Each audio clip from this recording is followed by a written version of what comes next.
Ladies and gentlemen, welcome into episode 2 of Let's Talk About It. I'm really excited to be here today for our season 2, episode 2. And we have an amazing guest today. I hope y'all are having a great day. Also sponsored by Juju Energy. If you have not gotten your Juju, you get 10% off with code RUDE. So definitely come check it out. But we've got a lot of an amazing questions for this individual.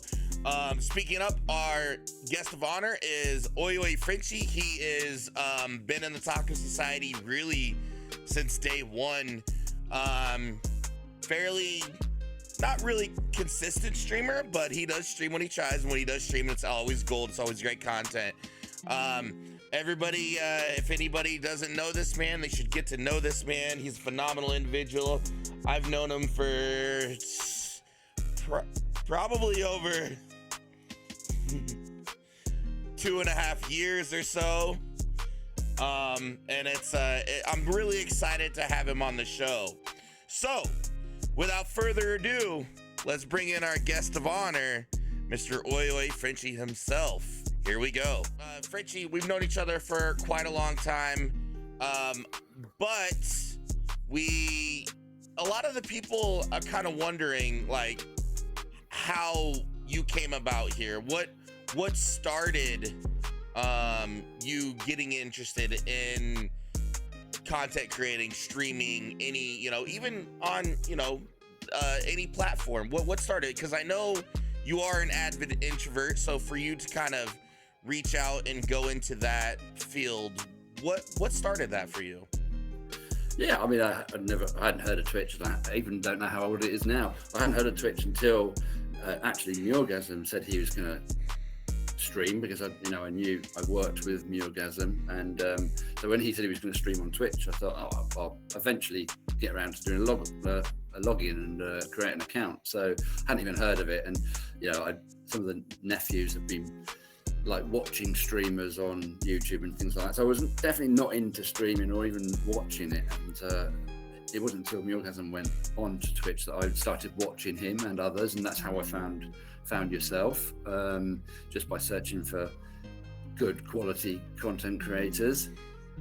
See what I did there? And so that's where it started, really, watching and being in people's streams and building that community that way. And then coming about streaming myself, people that know you, Rude, will also know that you often ask, and will know, having recently been your recent victim to try and get streaming. Is it you encourage, and you encourage people to give it a go and see if they like it. And so, I'd seen my friends do it, and I'd seen, others do it, and think, it's maybe something I could do. I do a lot of gaming, so I game anyway. So, it'd be nice to actually, when you game, is share that experience. And that's what it was for me, is to try it with what I've got and see how it goes. Very cool, very cool. So now I know, as far as, let's kind of keep on track here with the streaming field, you've kind of been around it for quite a while now. Have your views changed on it since you've started until now? What changes have you seen? What experiences do you have on connecting and meeting with, not only new or people on a regular basis? Like, do you have anything you want to share in that aspect as far as the changes you've seen, the changes you've made, or the people you've interacted with? Yes, I've been streaming 1.5 years now.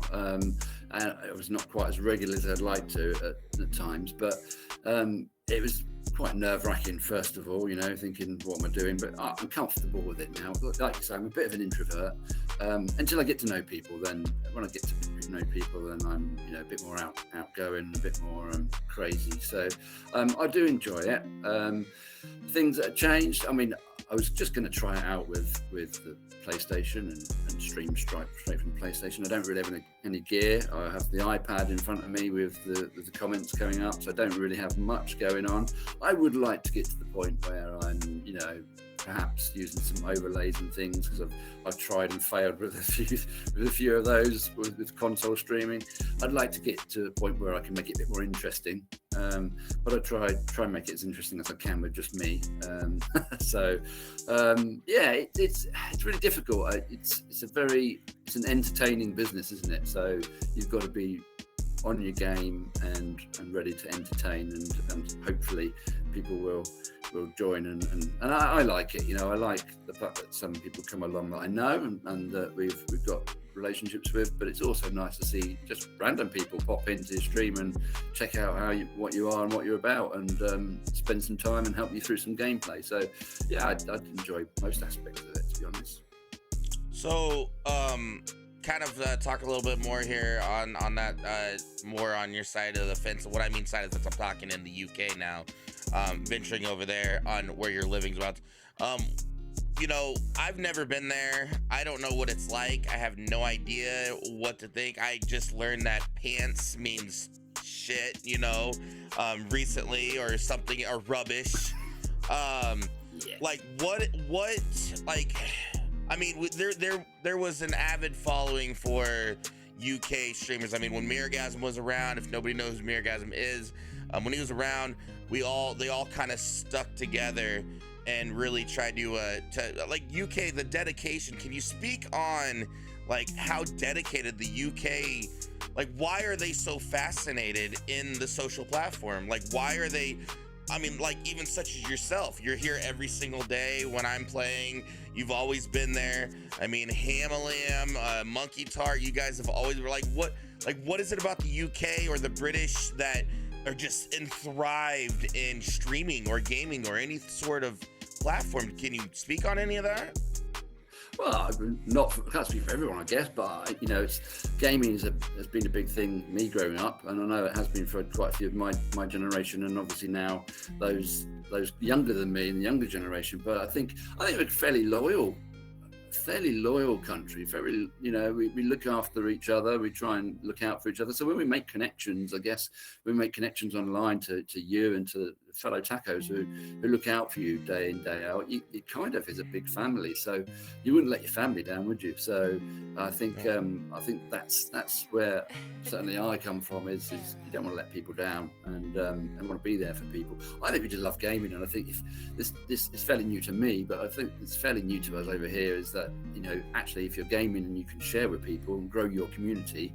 Because it's a relatively small country, and so if you have an interest, it used to be that you have to go out and do that interest and find people like-minded to yourself if you didn't know anybody to go and do that interest. But with gaming now, it's become, certainly with streaming, it's become an avenue for people to connect with like-minded people, and I think that's a good thing. Yeah, sure, absolutely. Speaking on the side of gaming thing, what was the first thing that got you into gaming? I mean, you're walking through your store or whatever, you see this, whatever, it's a console, a computer, you see a game and you look at it and you're like, wow, like this is totally me. What was it that brought you to that point? Well, I grew up in an age where there weren't computers until, not in the first years. I mean, my kids have been brought up with PlayStations. You shove a controller in their hand at 2 and they get on with it and go. I mean, my first computer, a gaming computer, I suppose, was a Spectrum 128K, where you put the cassette in, slam it down and wait 5 minutes for it to load, and get yourself some food and come back. That awful screeching noise when it's loading. But it's funny because my mum and dad are not into technology, never have been. So I don't even know where they got it from or why they got it for the three of us.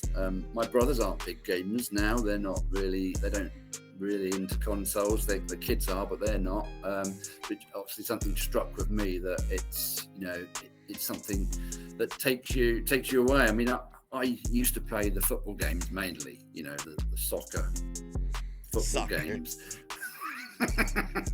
Football, soccer. Even on the spectrum, there was some real classic ones that you got. So that really got me into it, and I grew up loving football, playing football, and everything I did was. And if I wasn't out at the park with my mates playing football, I was at home on the Spectrum, and then Mega Drive, and that and then PlayStation, playing football games, and that's what I pretty much did from age 12 through to 20 probably, is just solely sport and football games. Okay. And I know obviously football is big in the UK. It's pretty much big worldwide, bro nation. I know you used to play. How far of a level did you get before, like, obviously, professional, like, where exactly, like, did you sit in playing football? Not very high up.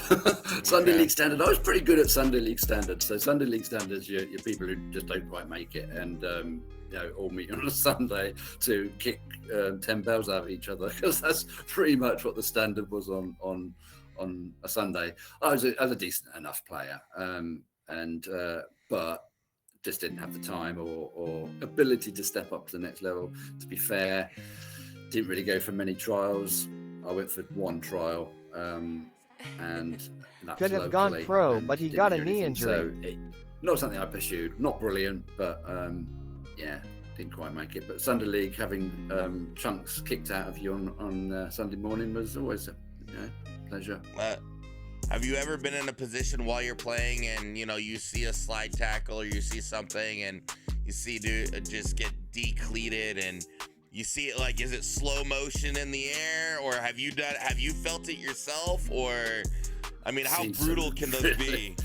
Really rough, really rough. I mean, it was bad back then, this is 20 years ago for me, but it's even worse today. I mean, we see clips on social media now and things of Sunday League tackles, and you think that's horrendous. But yeah, I've seen some bad things. I was lucky enough to be a defender, so didn't get many tackles coming my way. I was doing most of the tackling, but fairly, I should say. But the UK guys will definitely let you know that it's just horrendous playing on any sort of amateur level in this country. It's just, you've always got some nutters that you've just got to, and you know them because you do the fixtures, and the fixtures come out for the next season. You're like, oh, that's that team from last year that were just horrible. So you know what to expect before it even comes. But I've seen some. Actually, I've been in a match that was abandoned because someone's injury, and they had to abandon the match halfway through. It's that bad, and it's just like, there's no need for it, really. No need. Okay. Taking it back to the kind of more of the gaming questions.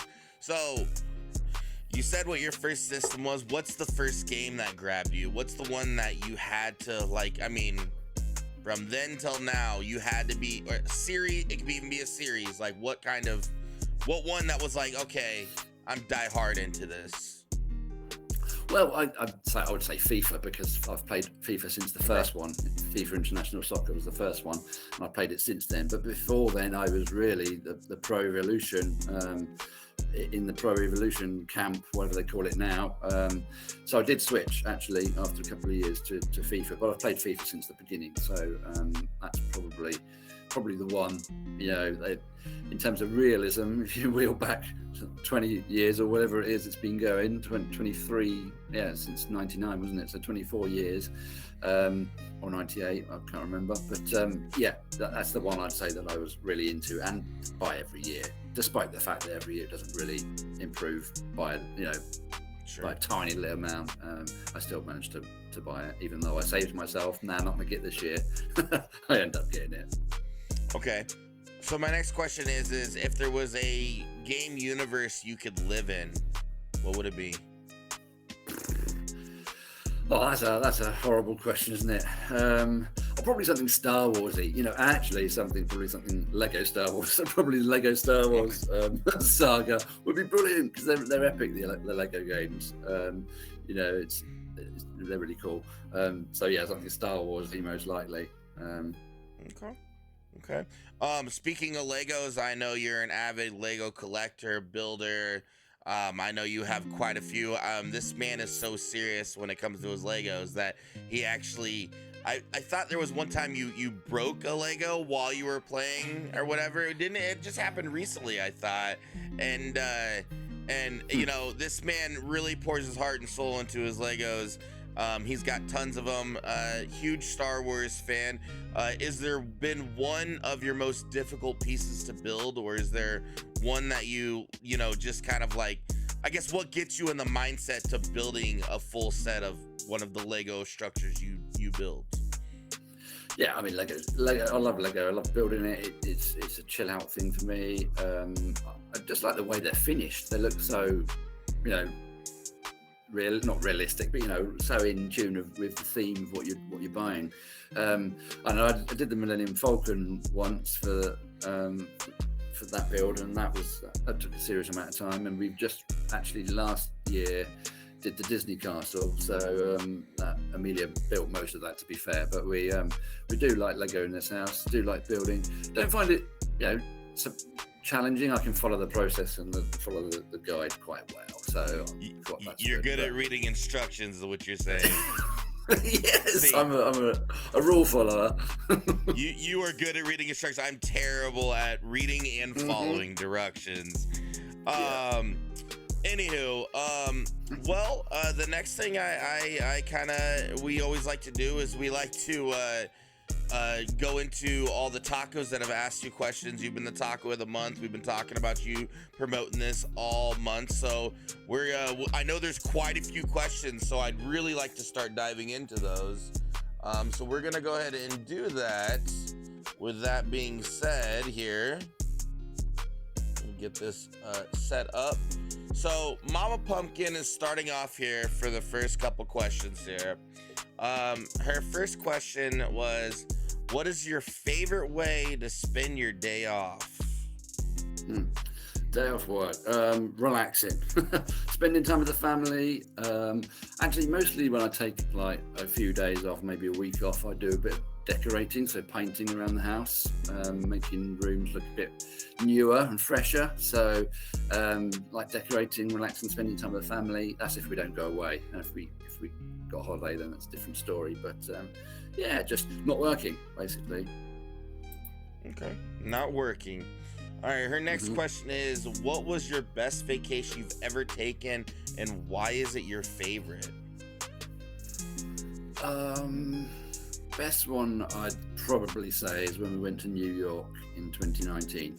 Probably because it's my favorite place where I'd always wanted to go and visit. You know, it's intriguing. It's like, you know, Manhattan is like got so much going on that it's, you know, been the focus of obviously films over in the UK for years and years and years, and different things. So to go and see things in New York was probably a highlight. So we went in 2019, just me and my wife, and we really had a good time. We've also got family. So my auntie and uncle live about 2 hours north of New York, near Albany, so they live up there. So we were able to go and spend sort of 4 or 5 days with them as well, and see where they've been living for the last 45 years. So it's been really good. Yeah. Very, very cool. Very, very cool. Is there this is just kind of me adding on a question to that. Was there a favorite food you had when you were in New York? That's something you really enjoyed that you can remember to this day, or? No, I don't think there is a favourite. I mean, it's all stuff we've had before, but the food was pretty good. We had food all over the place. What I would say, I was disappointed in the hot dog we had. You know, it was one of those things where you like go to the sidewalk and have a hot dog from, you know, one of the little kiosk guys, the and carts, like, yeah. you see, and we were like really looking forward to it. And had it, it was like, oh, it was just mediocre. And I was like, oh, that's not the best hot dog I've ever had. I wanted it to be the best hot dog I've ever had. But the food portion size is obviously crazy compared to what we would enjoy over here. They're big portions, so it was good. Although, actually, we're not in my New York trip, but in another trip we went to America. I tell you what, I really do love is the Olive Garden. That is one of my favourite places. Do they have an Olive Garden in the UK? No, we don't have that chain, but we do. You know, we have Italian places and places that do it, but we don't quite do it like Americans do it. You know, where they keep topping up your everything, your salad and your bread and your water and everything just keeps coming and coming and coming. If you want that in the UK, you get a bill this big, this big, this big. So yeah, that was really good. You heard her first. The only time a British person will probably give USA some praise is apparently Olive Garden is kicking ass. Keep it up, Olive Garden. Not a sponsor. So I have a question here now. That's kind of rise my question. I know in the UK on Sundays, roast is a big thing. I know it's a very, very, very big thing. Is there a meaning behind it, or do you guys just like eating roast? I don't know if there's a meaning behind it. I think, back in the old days, Yorkshire puddings were the thing to fill people up. Like during the war, in time in 1915 all the way through to the end of the Second World War, 1940s, whatever. That's a big thing with rations. It's like eat Yorkshire pudding first and then have your meal. So that's kind of, it must be where it started, that Sunday was very much a shutdown for everybody. Back in the day, a lot of people were, would have gone to church back in the early 1900s and would have saved their big meal and family get-togethers on a Sunday. So I think that sort of tradition has kind of gone through the years, that Sunday is a good day for a roast because you can get the family together. Saturday's always been the busier one because, again, historically all shops were open and people would do their shopping on Saturdays and everything. I mean, these days everything's open all the time, so there's none of that Saturday shopping, Sunday rest type thing anymore. But I think that's probably where it originated from, is families gathering on a Sunday, whether they were churchgoers or not. It was a case of everyone getting together and having that. But Necro says Yorkshire pudding wraps are where it's at now. That's another thing in the UK. What is a what's a Yorkshire pudding wrap? I have no idea what that is. Well, instead of having like a chicken wrap, it could mean anything because there's so many different places that do it now. But instead of having a chicken wrap, you'd have chicken stuffing and whatever else, and gravy inside a Yorkshire pudding. So Yorkshire pudding is essentially the wrap. So you've basically got a meal inside of a Yorkshire pudding. I have not had one, but I've seen them and heard of them, and actually was talking this morning to someone about one. Very cool. All right, continuing on with Mama Pumpkin here. She did ask, would you say you're more of an introvert or an extrovert? Yeah, definitely an introvert until I know people and I start to come out my shell a bit. I'm a bit of a listener. I'll sit back and judge situations and take my time over things, and then so I'm an introvert. There's no two ways about it until I know people, and then they can't get rid of me. Absolutely. Yep, absolutely. Her next question is, do you have a favorite holiday? If so, what is it? And if not, why? So, interesting. Mama Pumpkin asking the hard questions today. Yeah, so okay. So are you talking about holidays in a season, as in a... Because America, you talk to a British people about a holiday, it's where we go. Like yours is vacation, ours is holiday. I'm guessing this is then talking about... It's only when you read it then that I thought, oh, does it mean, like Easter, Halloween, Christmas, that sort of holiday? Or does she mean holiday is where place to go? I think she means in terms of Christmas. Yeah, obviously you guys don't celebrate. Well, you guys celebrate Thanksgiving, but it's different than our Thanksgiving. I mean, Christmas is definitely for me my favourite one.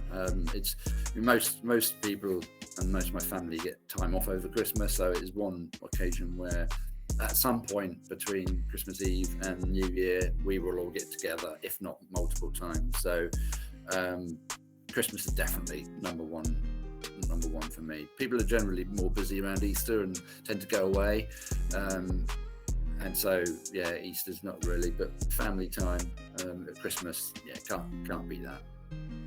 Okay, Christmas, and everyone seems to be in a good mood as well at Christmas. So yeah, definitely. Her last and final question here from Mama Pumpkin is, what is your most prized possession and why? Prized possession. Oh, that's tough. Yeah, that's probably actually the toughest one so far. See, I'm not massively into material things. I take pride in my home, but I've never been big into cars. Flashy cars or anything flashy like that. So I guess I have to say probably my PlayStation, because it's the thing I spend most of the time doing in order to relax. And so I guess that. But I'm not really into material things. Okay. To be honest. Well, let's put you in an adrenaline setting here, okay? Question by Susie Monster: if there was a fire in your home, what would you grab?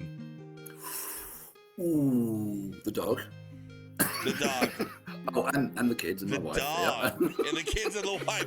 I love how the dog came first. The dog definitely came first. Well, the dog's stupid, so she would like, I don't know what to do, what's going on. So at least the humans that live in this house would have the the wherewithal to walk out the door. So I think the dog. What would I grab?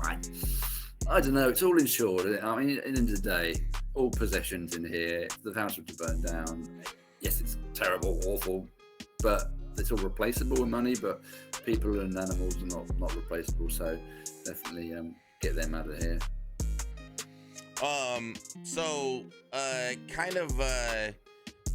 This next question is kind of funny here because I kind of teased you the last couple weeks about it. From Raw Platypus asks, why don't you believe that broccoli goes in Chinese food? Oh man, okay, all right. So I feel it's being blown out a little bit out of proportion. this discussion on broccoli and Chinese, but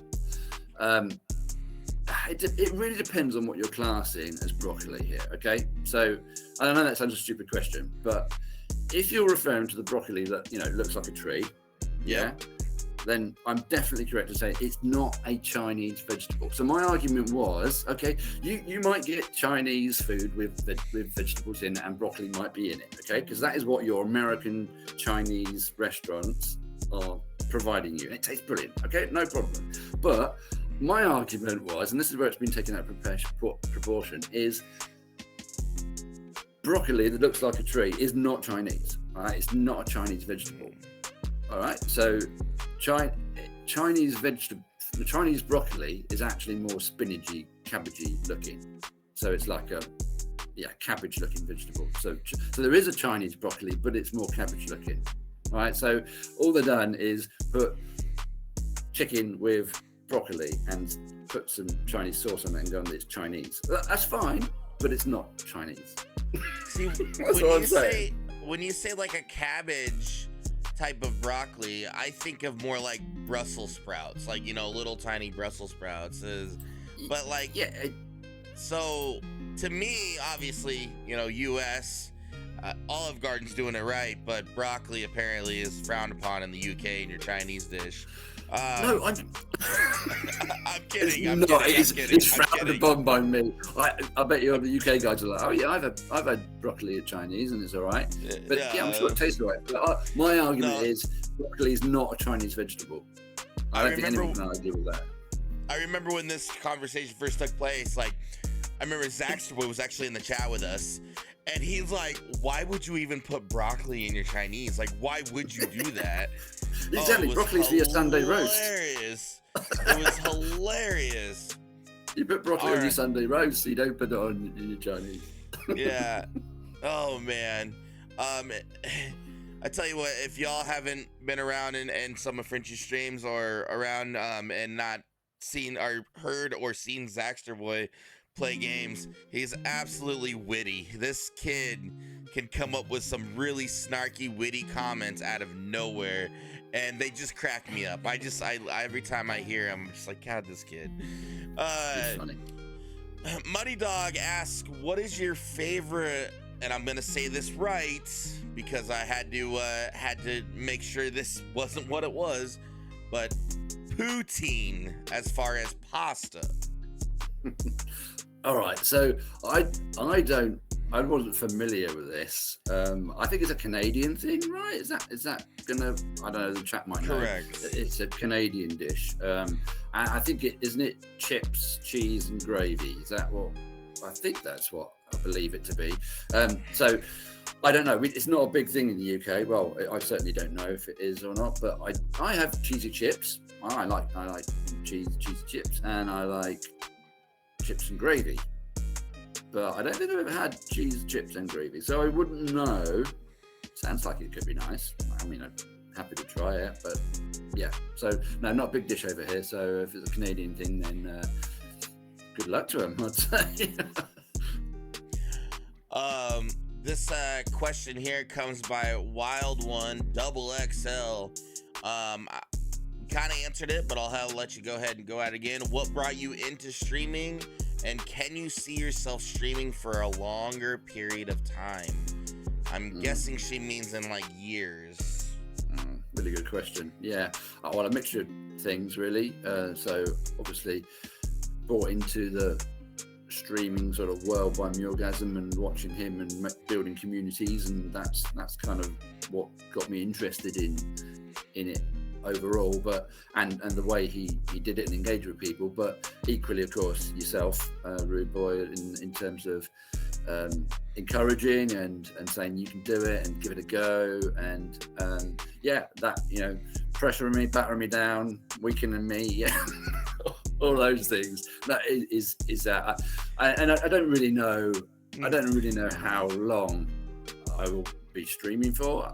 I did try it out, and I do enjoy spending time with the community. And I'm nowhere near consistent enough with my schedule, and that's obviously mainly down to my recent health issues. But I don't know how I'd feel even without that. So yeah, the answer to that is I don't know how long I will continue to stream for, whether I'll get more regular or less regular.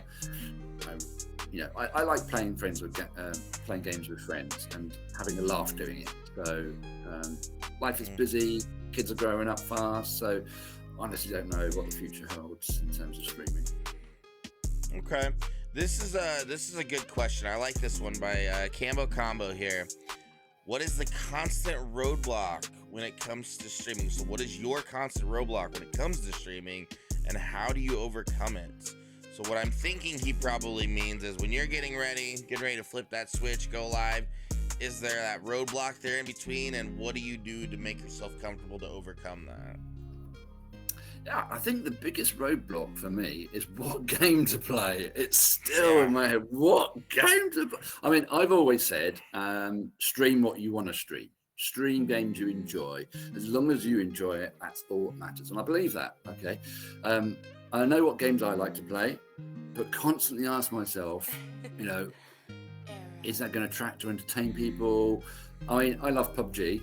But I don't find it fun on my own. And not to say I'm always on my own, but when I do stream, there's a possibility that no one is in the position to join, or, you know, that happens. That's no problem. But it's one of those games that I don't, you know, really don't enjoy as much when you're playing with randoms or playing on your own. I mean, PUBG's slow anyway, but when you're playing a solo game, it's even slower, you know. Unless you're going to push every single person on the map, it's a slow burner. And so I bought myself playing that, let alone anybody else. So I'm often found asking the kids, you know, what should I stream today? Which, you know, not a great position to be in when you don't know 10 minutes before exactly what you want to be playing. I mean, I've tried RPGs. Like I enjoy role-playing games, so I've tried Uncharted and Mass Effect, and I didn't even feel it. And they're some of my favourite games that I've played over the years. I didn't even feel it when I've done a stream on it. That said, you know, I streamed Assassin's Creed and Horizon, and they're games that I streamed from beginning to end and enjoyed them while doing so. So it's not always that, you know, a case of not knowing what to play, but a lot of the time I'm sitting there going, oh, what should I do tonight? This or this, and thinking, I don't know. So that's probably the biggest roadblock. I feel that on so many levels, and I actually talked to Susie Monster a lot about this, and I've even asked her, I was like, you know, do you ever feel weird when you're playing like a story game or something that's very, you know, like you want to be in this, you know, like I seen you play Horizon Forbidden West. You know, that's a very massive dialogue story game, and you do kind of have to take a back seat so you know what's going on. And it's really hard for me, especially me, because of the fact that when I'm playing a game, I'm all over the place, honestly. Like, I'm talking chat, I'm doing this, I'm doing that. I'm, you know, a mile and a half away from the teammates if we're playing PUBG. But when it comes to a story game, it's like, it's hard for me to want to engage and interact with chat while I'm trying to really pay attention to the story.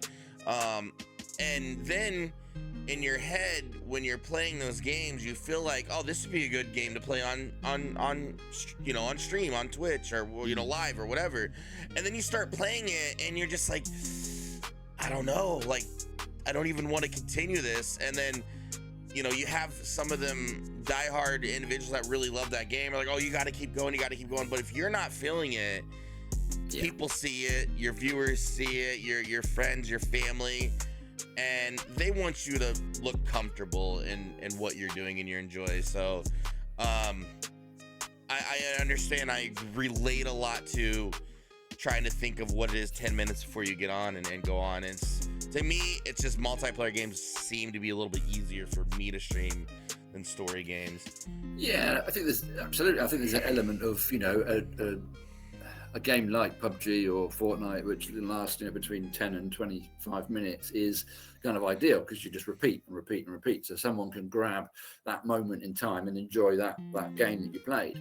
I suppose when you're streaming 30 hours of one Mass Effect game or 90 hours of all three, no one's going to live that story through with you. Only the most diehard of people that come into the stream, you know, that might capture most of that. So you don't really go through the story with people. So it's a really difficult one. But although people do enjoy coming in, certainly with Assassin's Creed, I had lots of interest from people coming in and seeing how I was doing and enjoying it. It was a really good playthrough, and I enjoyed that because people were interested in coming in. So yeah, it's getting that balance. Yeah. Oh, did I lose you, Frenchie? Are you still there? No, I'm still here. Okay, I thought I heard it cut out there for a minute. Sorry. Moving on to the next question here. Lady DiArchie has a plethora of questions for you here. Okay. Speaking on the first one here, do you prefer oi oi or Frenchie when people address you? I answer to all sorts, so it doesn't bother me. Most of my friends call me Frenchie anyway, so then that's, you know, not just in the streaming world, so that's fine. I don't mind. But oi oi, it's funny actually. I don't even know why. I think it's because I used to go into Orgasm stream and just my natural welcome to people is oi oi, how we doing? Oi oi. And that just stuck. So when I was looking for a new username, I thought, oh, you know what, that sounds all right. And then when it came full cycle to go streaming, I thought, well, that's absolutely fine to keep it as that, because it's so I answer to anything basically. Is what I'm saying. Call me what you like. Absolutely. I miss those streams, man. I miss that man. I know he's doing really good for himself. But I tell you what, to me, I feel like I'll always be indebted to that guy because I got to meet you, I got to meet Bogan, I got to meet Necro, I got to meet Monkey, you know, honestly. And back when he went off, or when he kind of fell, you know, did his own thing, you know, he honestly, big shout outs to Warper, because Warper was the one that was like, hey, look, Mitch, you're the captain of this ship now, so don't let this ship fall apart. And you know, out of everybody that's been there, you know, I gotta praise Frenchie. You're there every single day, man. Even let me tell you how loyal Frenchie is. All right, this man will text me literally, if not the night before or a couple hours before I'm about to go live. He's like, hey, I'm not gonna be there because I gotta run the kids here, I gotta do that. Like, this man makes it a point that I have to know what his schedule is so he can be there. And I tell you what, man, that the loyalty is unfathomable, and I really do cherish you every single day. I was brought up with some manners, so it's polite to let people know. I don't like letting people down. I don't like it when people let me down. So it's kind of like, well, people will let you down in life. People, of course, will let you down in life. That's people, and it will happen. And it happened to all of us that we're let down with people. But it's important that we don't lower ourselves to those standards. I think it becomes a bit acceptance really now as to we can't rely on anyone. You always have the mate in the circle of friends who's always late, and that's fine. That's who they are. But it doesn't mean to say we all have to lower our standards to be like that. Just continue to be yourself, be true to yourself, and I just believe that it's only polite. If I'm going to be 15 minutes late and you're sitting there trying to do something and you're expecting me or whatever, I just feel that you should know it's never about me. It's just about making sure you're aware. That's all. Yeah. Yo, I appreciate it, honestly. I really do. And he keeps me accountable a lot. Sometimes like I know for a while, like I was running late a couple times and he's like, "You're late. I'm about to shave your paycheck. Send me some pounds." It's your job. You got one job to do. It's your job. You got one job today. Get on. So back to the lady D Archie's questions here. Have you ever had to deal with a toxic person in games or even in stream, and how do you typically approach the situation?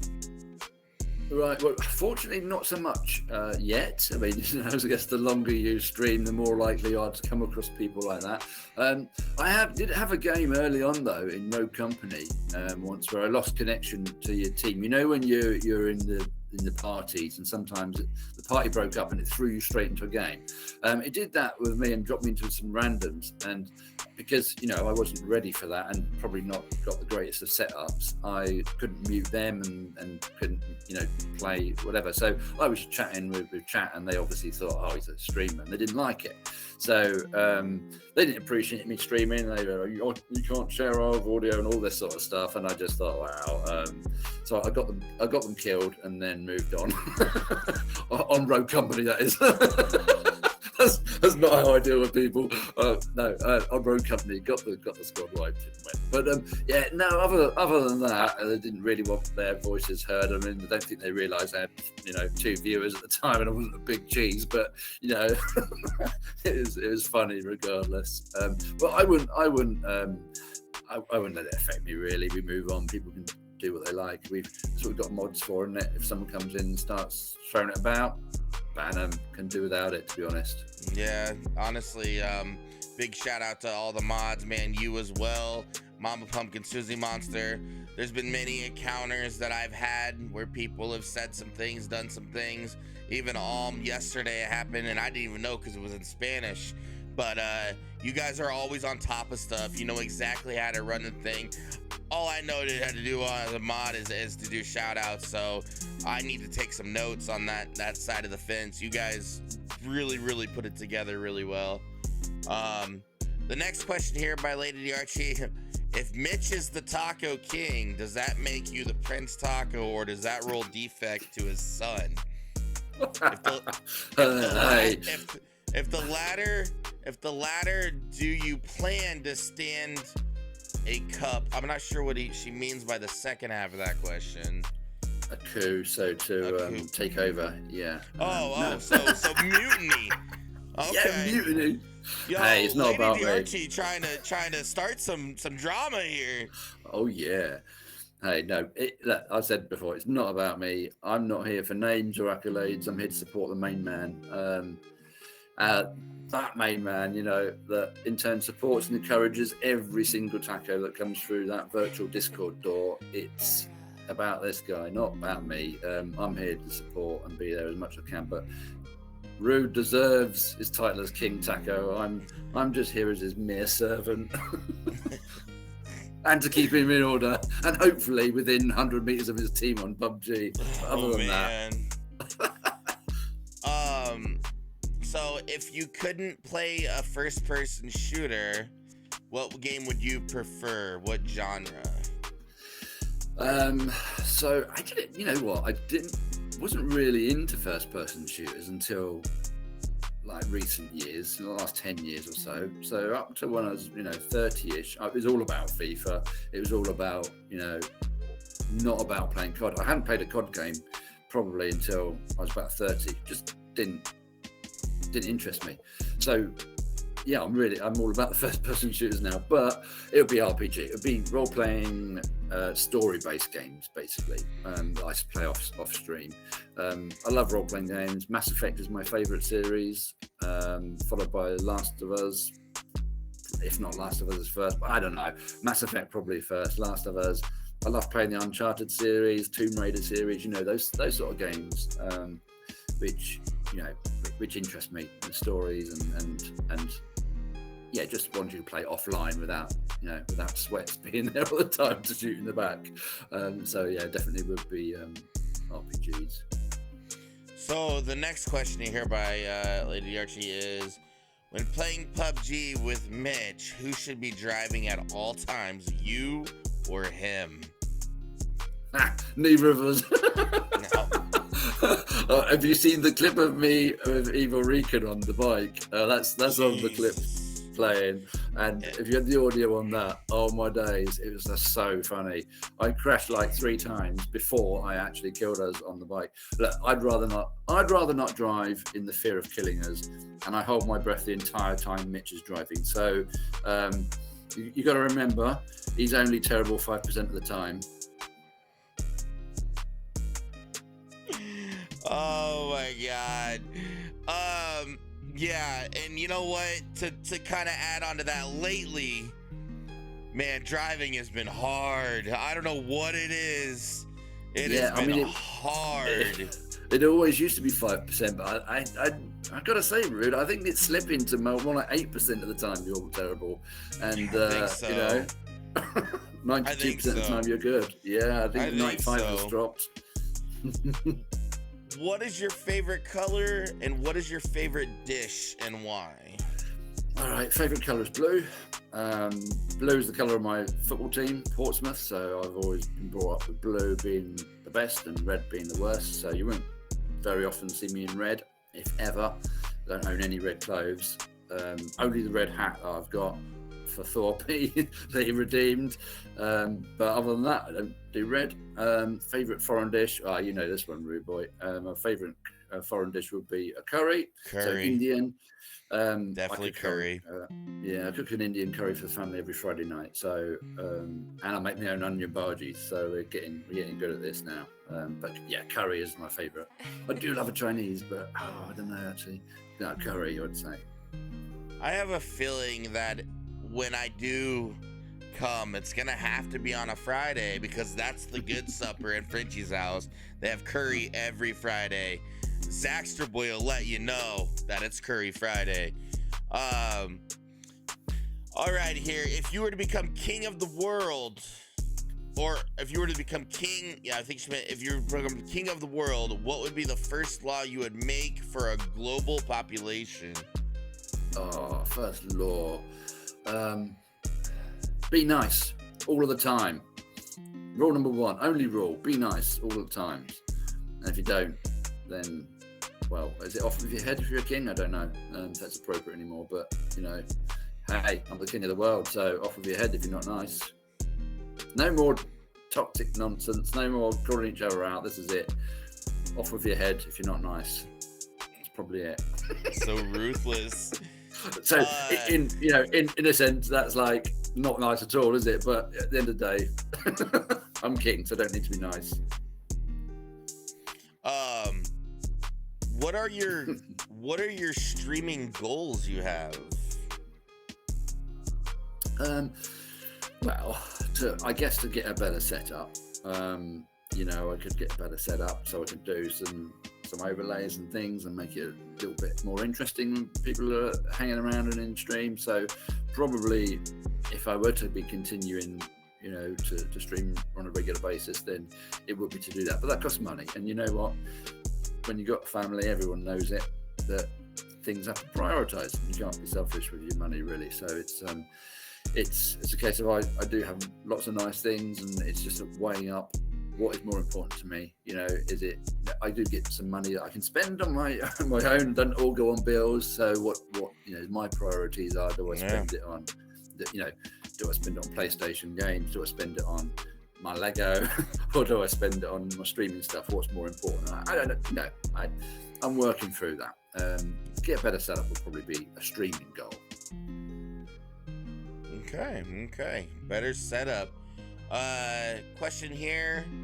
Are you going to play 7 Days to Die with me once the console version gets out? A long-awaited update.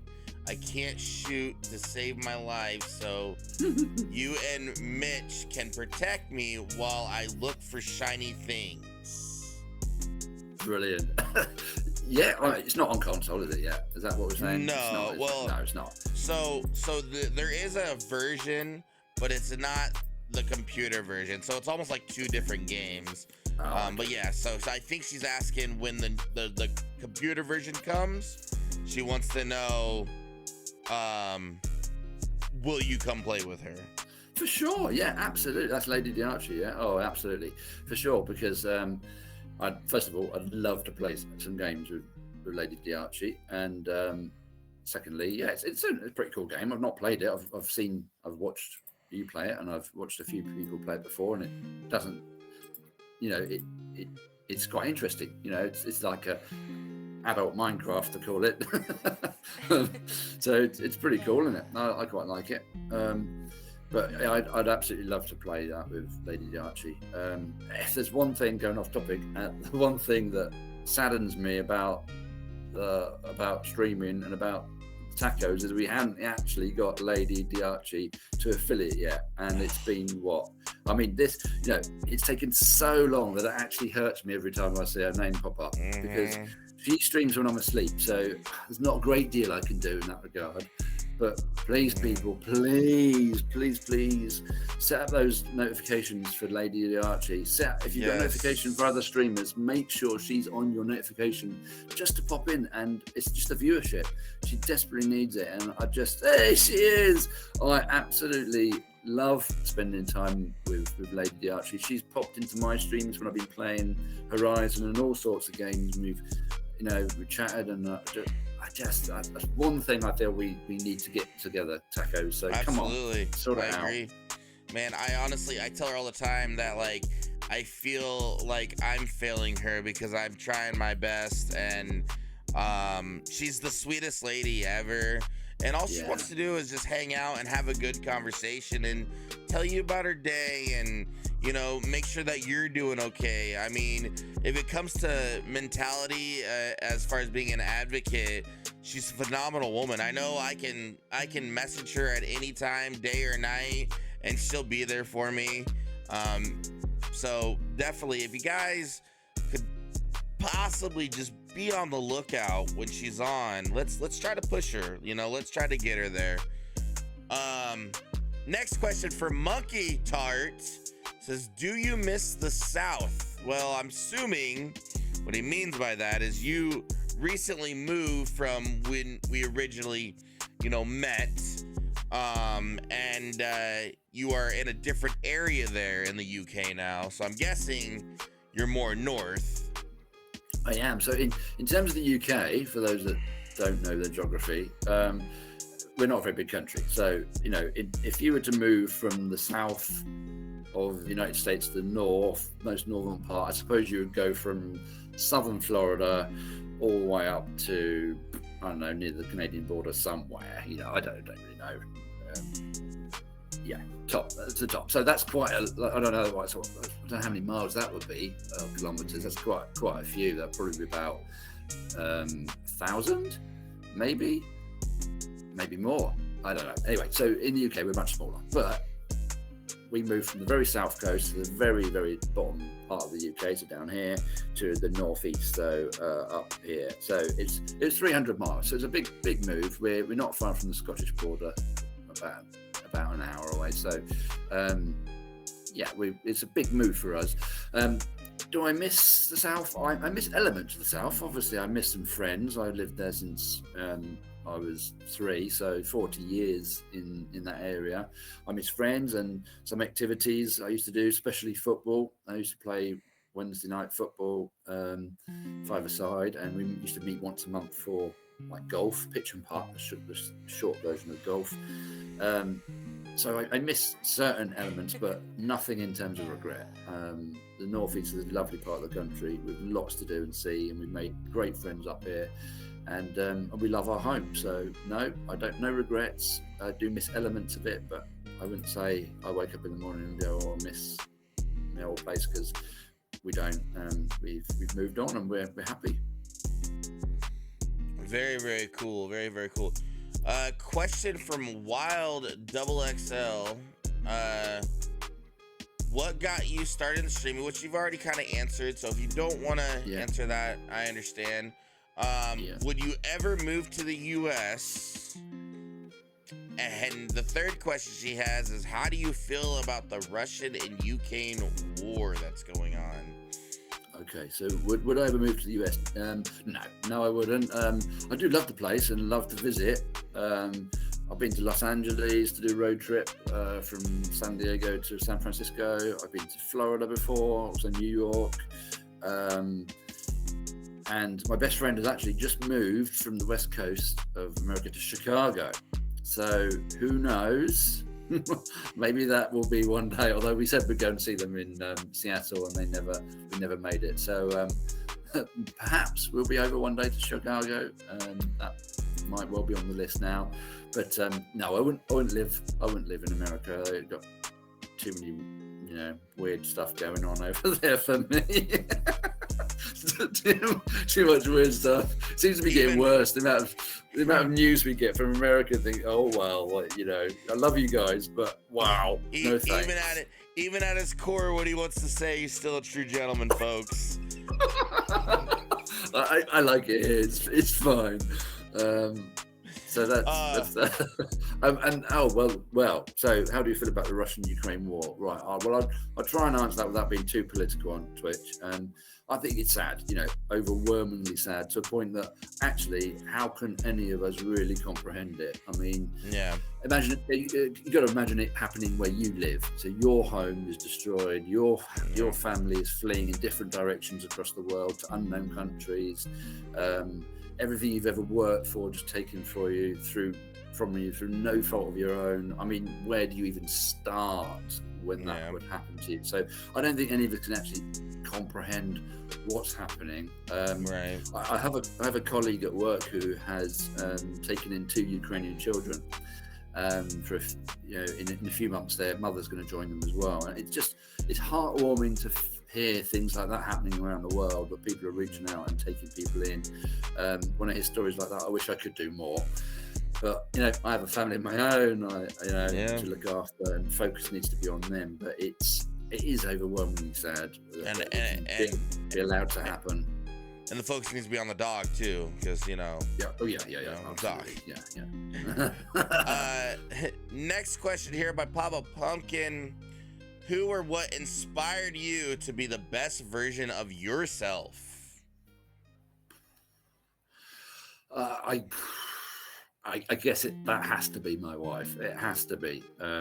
She's my best friend, my soulmate, my everything, basically. She works so hard for this family. It kind of inspires me to do all I can to be the best for this family too. I think I talked about standards earlier and not letting your standards fall, but when you've got someone doing life by the side of you that is so inspirational, it can't be anyone else. It has to be her that just inspires me to keep going and being the best I can. Yeah, since we're talking about Mrs. Frenchie, I have to bring it up because not everybody knows this story. Why don't we talk about the random missing Rude Boy Mitch merch that you were supposed to receive? How did that go down? Yeah, that didn't go down so well. So the hat arrived, and I don't know what it said on the envelope, but she didn't recognise the name. So she said to the postman who delivered it, "Sorry, that's not for this address. I don't recognise the name." So she sent it off with him, and I do not know where that could have gone, because we have a process in the country of finding where parcels have gone and tracking them back. This has just disappeared. So yeah, my own wife, bless her, turned away the parcel on the doorstep saying that's not for us. Well, I guess, you guys don't have Olive Garden. We've got our Posters, right? I mean, if you don't want to move here now, no, I'm kidding. Yeah. So Mrs. Frenchie, yeah, she's a sweetheart. I've never actually met her. I've never had a conversation with her. I've heard a lot of great things about her. I know she works really hard, especially with, I know the temperatures over there in the UK get massively hot, and I know sometimes when you tell me you're playing a game or streaming, it's hot in a room or whatever, and I think that's the room she works out of, right? Is that correct? Yeah, she works in that room. It's not too bad during the day, but it does get hot in there. The sun comes around all day, and it's just very warm. So when I'm shutting out the world to stream, it does get hot in the summer. That's for sure. Well, it doesn't seem like it today. It's raining. All right. Questions from one of your favorite tacos of all time, Miss Goddammit Alm herself. She's got 7 of them for you here. Seven, the best. Okay. What is your greatest accomplishment? Oh man, I don't really accomplishment. I haven't really accomplished a lot. I mean, okay, so I guess I could twist this one to overcoming something. I used to have a tendency to pass out in a medical environment, so faint in medical environments. Okay, so having injections or going to the dentist, I'd just pass out 30 seconds and come back around. It's just one of those things that I don't know why. But so to go into 2 operating theatres and not pass out with the birth of both of our children is a massive accomplishment for me. So I'll take that. I don't know how I, literally I would faint in most medical environments. In fact, when we went, the Amelia was breached, so we were going in to see the anaesthetist about the operation and about the cesarean and everything like that. And even when I was sat in a chair and Liz was on the bed with the nurse, and she was talking about it, I was like, oh, I feel a bit rough. That's how often I used to come around. So to go into both theatres and not pass out, that's the best accomplishment. See, I kind of am also on that same page, because I can watch the most goriest whatever on TV, like I'm talking anything, but you get me in a real life room where they're performing surgeries and they're cutting people. I can't do that. I cannot do that. Like, I'm not at the part of passing out, but I just don't want to see it. Like, I don't know. It's funny. Actually, I'll tell you a funny story about when Amelia was born. Okay, which is, well, I find it funny. Is that it was a cesarean, so we had to be booked in and go in for the theatre for an operation. And so, we got there at 8 o'clock in the morning, and Liz was put on the wheelchair and taken in. All this sort of nice stuff going on. And they said, well, you go through that door and go through the surgery, get yourself changed. All right, so people might be aware of this, but anyway, so I went into this changing room, and I'm thinking, right, okay, and I'm trying to do this as quickly as I can, and I'm trying to be, as efficient as possible. So I think, right, I need to get changed. So I take off my trousers and I take off my top, and I'm like, right, and I can see these clothes hanging up. I see these clothes hanging up on the hangers. So I put on these trousers, and I put on this top. And I walk in, and literally, if you've seen a theatre full of people, there's about 15 people there all walking around looking busy. As I walked into the room, they all stopped. Like, every one of them stopped and looked at me. And the lady, the first nurse I came across, said, "Are you okay there, sir? Did you not get changed?" I said, "Yeah, I got changed. This is it." And the surgeon turned around and said, "They're my trousers." Obviously, I should have put scrubs on. I should have looked at. But when you're so focused on, I need to get changed. I don't know why I need to get changed, but I need to get changed. I need to get in there. I mean, looking back, obviously, in hindsight, every other human being on the planet would have gone, "Oh yeah, scrubs. Yeah, let's get them on and go through the surgery." But I just was not thinking straight at all. So I wore the surgeon's trousers on the birth of my daughter. That's hilarious. Well, I mean, how does she feel when you tell her that story? She laugh about it too, or? Oh yeah, absolutely. In fact, I can't go anywhere without someone in my family saying, "Oh, tell them about the time Millie was born." Oh, here we go. I mean, it is an embarrassing story, but it's pretty funny. No, it's funny.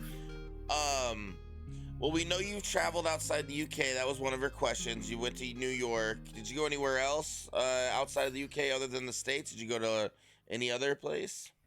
Yeah, I've been to quite a few places in Europe. I mean, I've been to Finland, Norway, France, Belgium, Spain. Oh, wow. Switzerland, Estonia, and America. Yeah, so I've been to a few places in Europe. Wow, what's your favorite out of all those places? I like Finland. One of my friends owns a charity and has a cottage out in Finland, and it's in the middle of nowhere. It's all that peaceful. And we have been in the winter before, and the lake freezes over. This thick. Between Finland and Russia, you could actually walk from Finland to Russia on the sea in the winter. You wouldn't want to do that because you'd get sniped, but yeah, you effectively could. So Finland is a nice place to go for sure. Her next question is: do you have any pet peeves? Oh, loads. Rude boy wandering off when he's on PUBG. I love how that's number one. Friendly fire. Yeah, I've got so many. You know what? Actually, the top one in real life, the top one's got to be for me taxi drivers. I don't know how they're in America, right? But taxi drivers in the UK are just terrible.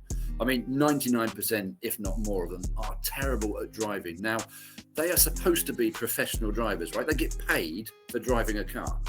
So if I was that bad at my job, I'd be fired, right? If I was that bad at doing my job, I'd be fired. But taxi drivers should get away with being the worst drivers in the world, and that's one of my pet peeves. So every time I see a taxi driver driving badly, I'm like, "You're getting paid for this.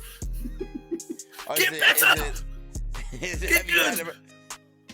Have you had a personal experience of one that you could share, or is it? No, I don't. They're just all over the place. They're just terrible. I don't get in taxis, but it's just, when you're following one, or you see one cut you up, or you see one go the wrong way, or not indicate, or, just terrible driving on the roads. You think, and every other car's a taxi, you think, what are you doing? You're getting paid to drive, and you still can't get it right. I mean, unbelievable. That's probably my number one pet peeve is rubbish taxi drivers. Rubbish taxi drivers. All right, pants taxi drivers. Pants, yeah. That taxi's so pants.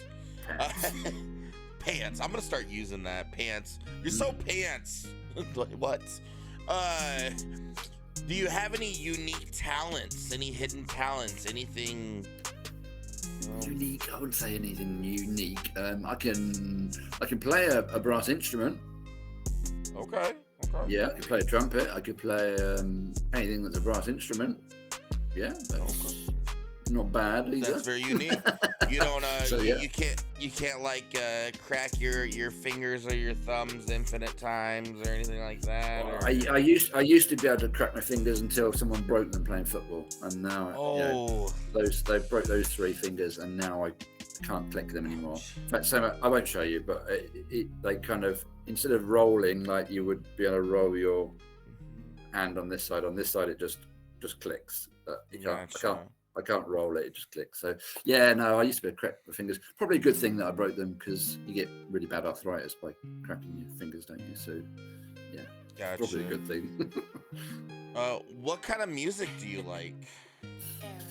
Oh, all sorts. People ask me this all the time, and I'm like, why don't I have an answer? Why don't I ever have a good answer for what music do you like? Because I grew up all sorts. I grew up in the 80s, and 80s music is what I listen to. So I still like 80s stuff,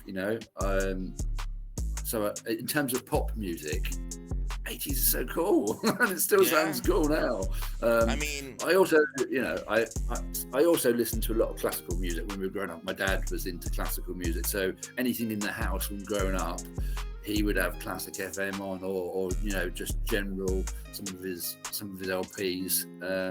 So I quite like the sound of classical music because that's what we had, growing up. But 80s music for sure is 80s music. If there's one band or one singer or one person, dead or alive, you had a chance to go, who would it be? To go and see? Oh, I don't know.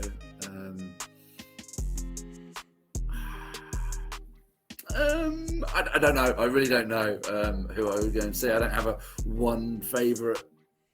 What could I put? No, I don't think I do have one favourite.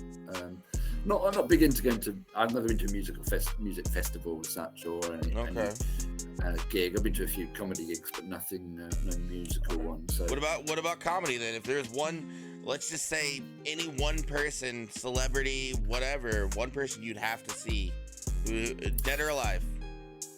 I mean, I like a lot of comedy. I mean, Billy Connolly was very good back in the day. Billy Connolly.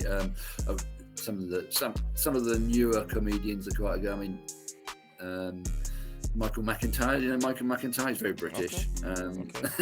He's very British, but it's very sort of observational humour, which is my kind of humour. We've been to see him before, but lots of. I just love comedy's fun. So yeah. Okay. What's one food you could eat every day? Oh, one food.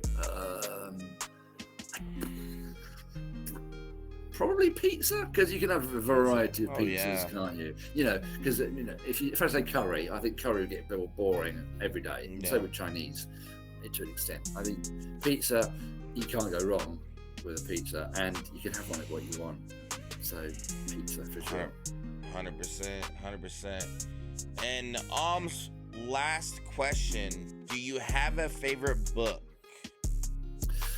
No, sadly not. I'm not into reading. Never been into reading.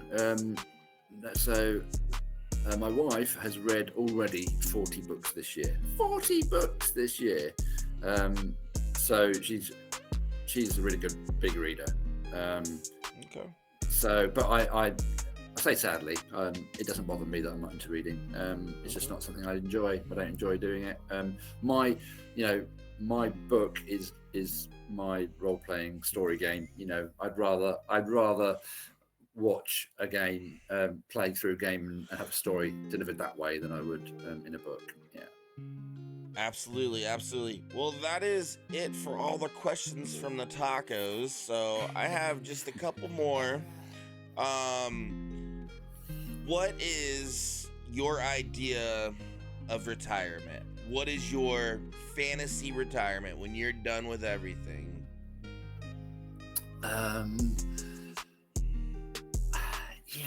That's a tough one, because in an ideal world, right, I would go off with my wife to a lazy island somewhere and have a nice bit of sun, not a lot to do, and just relax. But what happens is, as humans, right, we have kids, right? And then those kids have kids, yeah? Mm-hmm. And then your own kids pay you back by giving you babysitting duties and looking after kids. And then so your idea of retirement is, I stopped work, but now I'm actually looking after kids, which I did 40 years ago. So I'm not looking forward to retirement at all, because I know what's going to happen. You won't be able to go off and do those things that you always want to do. To be fair, when we retire, we'll probably go on lots of cruises, right? We always said, cruises are for old people. Well, good, because when I retire, I'm going to get on a boat and I'm going to go around the world, hopefully, and I'm going to see the world that way. Because cruises are a great way of seeing various places all in one go, aren't they? I've been there, tick, tick, tick, tick, tick. So, yeah, a cruise of the Mediterranean, cruise of, wherever, cruise of the Caribbean, cruise of the world. That's where I'm going to spend most of my retirement, hopefully, if we've got money. seeing the world. Very cool, very cool. The last thing I have here, Frenchie, is what's next here after this? What is your plan? What bestows the future of Frenchie in terms of content creating? In terms of is it just continuing to be a hobby? Are you gonna be want to take it serious? Are you wanting to grow on that? Are you wanting to get into the marketing standpoint? Like, what is your next, basically, I would say, minor short-term goal and maybe long-term goal? Yeah, good question. What is next? Like I said, I'm a family person. I need to have at all times the focus of what's important to them as well as what's important to me at the forefront of what I'm doing. So, like I said, my daughter Amelia is going onto a next stage of learning at college and then university, and Zach will be coming up to his GCSE, so his important 2 years at school before he leaves. So primarily it's for them. Streaming wise, I hope to have better health in the next year so that I can have more energy to do it.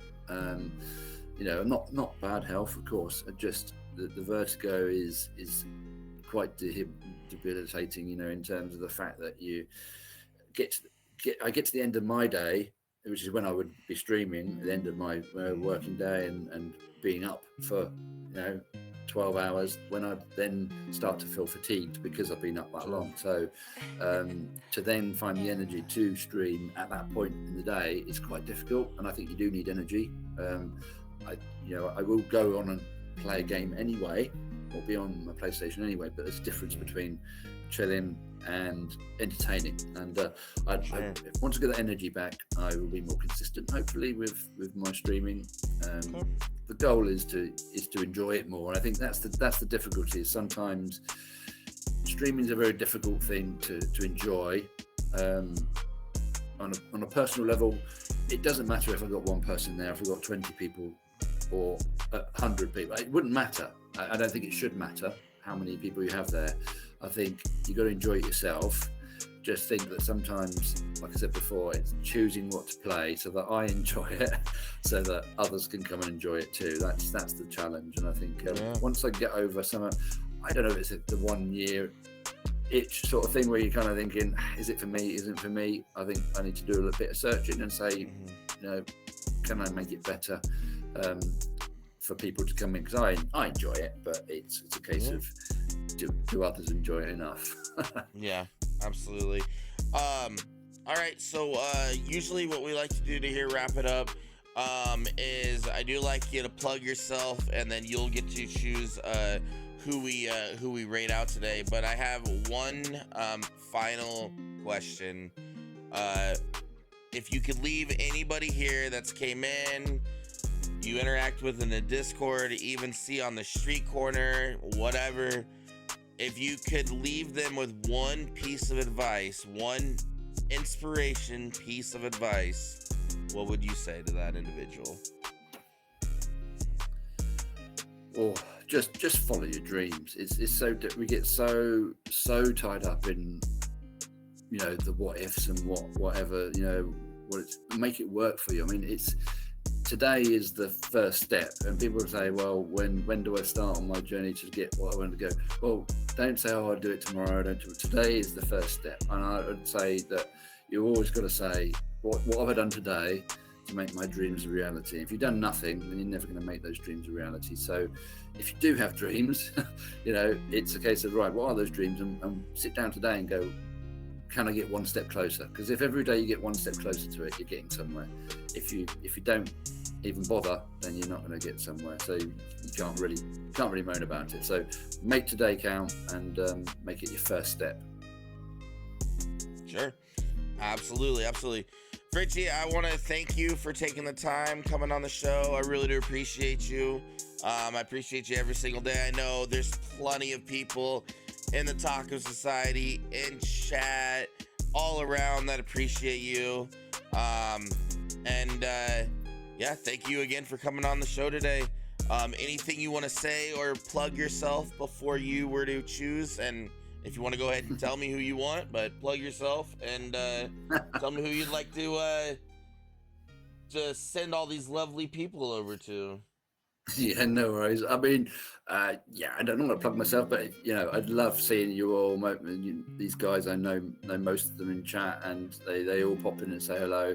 So please, next time I haven't streamed for a week, 2 weeks or something like that, which is really bad. I hope to do that tomorrow.